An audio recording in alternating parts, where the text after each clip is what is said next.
जय श्री राम। जय श्री राम। जैसे मान लीजिए अंकल जी, ये राम भगवान को मर्यादा पुरुषोत्तम राम क्यों बोला जाता है? उनको मर्यादा पुरुषोत्तम इसलिए बोला जाता है क्योंकि वो मर्यादा को बांधने वाले हैं, है ना। मर्यादा को देखते हुए चलने वाले, है ना। मर्यादा का हम आप और सबको दिखाए हैं मर्यादा क्या चीज़ है, मर्यादा क्या चीज़ है ना। तो वो तो प्रभु हैं, भगवान हैं, वो तो सब जानते हैं। लेकिन ये सृष्टि को चलाने के लिए उन्होंने मनुष्य का धारण किया, मनुष्य का शरीर धारण किया है। इसीलिए धारण किए हैं ताकि हम ये जो सांसारिक पृथ्वी में मनुष्य हैं, है ना, तो उनको प्रचलित करने के लिए भगवान राम ने ये सब किए हैं। हाँ। जैसे मान लीजिए भगवान राम भगवान है, ठीक। जब भगवान स्वयं है, फिर वो सीता माता की परीक्षा क्यों लिए थे, अग्नि परीक्षा क्यों लिए थे? ये मर्यादा है, हमें इसी की परिभाषा जाननी है ताकि हमारी जो आने वाली पीढ़ी को सोचते हुए, हमें आपको सोचते हुए, हमें आपको परंपरा में बंधे रहने के लिए, हाँ, है ना, हाँ, उन्होंने वो अग्नि परीक्षा ली है ना। ये क्या है? ये मर्यादा है। इसलिए कि भगवान राम जो हैं, तो भगवान राम ये संसार के मालिक हैं, ये पृथ्वी लोक के मालिक है, राजा। अगर भगवान राम अगर इस तरह का नहीं करते तो ये दुनिया में मर्यादा नहीं रहती, मर्यादा खत्म हो जाती, मर्यादा खत्म हो। इस मर्यादा को बचाने के लिए, इसको लोगों को बताने के लिए, है ना, उन्होंने ऐसा काम किया। अब जैसा मान लीजिए लव और कुश किसके बेटे हैं? हाँ? लव और कुश किसके बेटे हैं? लव कुश तो भगवान राम के बेटे हैं। अब इसमें मान लीजिए काफ़ी लोगों का कहना है, क्वेश्चन हमारे पास आया है कि जब लव और कुश मतलब जन्म लिए थे, सीता माता जंगल में थी, ठीक। तो उस टाइम पर जब सीता माता जंगल में थी, तो वो जब जन्म लिए तो भगवान राम के पुत्र कैसे कहलाए? नहीं, वो ऋषि के पास थी। ऋषि का नाम हमें भी शायद ध्यान नहीं है। वाल्मीकि। नहीं, वाल्मीकि नहीं थे, वो तो रामायण लिखे। वाल्मीकि नहीं थे, वो दूसरे ऋषि थे।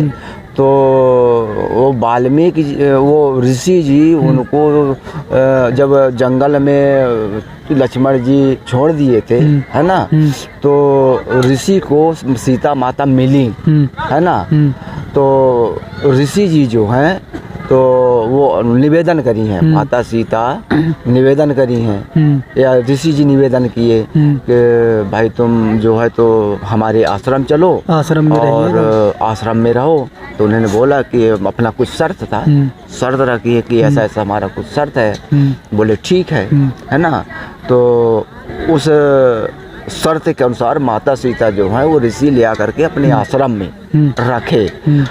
उसी आश्रम के अंदर लव और कुश दोनों का यानी कि प्राप्ति हुई। अब जैसे मान लीजिए मर्यादा पुरुषोत्तम राम भगवान राम जी इतने मर्यादा थे, ठीक ना, मर्यादित थे, वो एक गर्भवती महिला को बीच जंगल में छोड़ दिए। क्या ये अच्छा किए, उचित किए या नहीं? नहीं, कलंक है ना। मान लीजिए आपके घर में किसी ने किसी तरह का कोई कलंक लगा दिया, है ना, आपके ऊपर है, आपके परिवार के ऊपर है, किसी के भी ऊपर है, कलंक लगा दिया, आप समाज योग्य नहीं है ना। तो उसमें आप क्या करेंगे? फिर उसको त्याग करेंगे। तो इसमें यदि मैं अपनी मनोबली बोलूँ तो अपने हिसाब से, तो इसमें ऐसा भी कर सकते हैं ना कि आप देखिए, हमें पता है, ठीक, कि हमारी धर्मपत्नी जी जो हैं, हमारी घरवाली या हमारी बहन माता कैसी है, इसमें हमें दूसरे क्या बोल रहे हैं, इससे क्या करना? नहीं, लोगों का कलंक क्यों ले? नहीं, वो मर्यादा पुरुषोत्तम, मर्यादित थे, मर्यादा पुरुषोत्तम है। अगर वो उल्लंघन कर देते तो बता रहा हूँ ना, ये मर्यादा जो अपन मर्यादा के हिसाब से चल रहे हैं, हाँ, वो नहीं चलते। फिर यहाँ पशु रूपी रहता है ना, जैसे पशु चल रहे हैं इसी रूप पर चलते सब। अब मैं आपसे लास्ट में एक और सवाल पूछना चाहूँगा।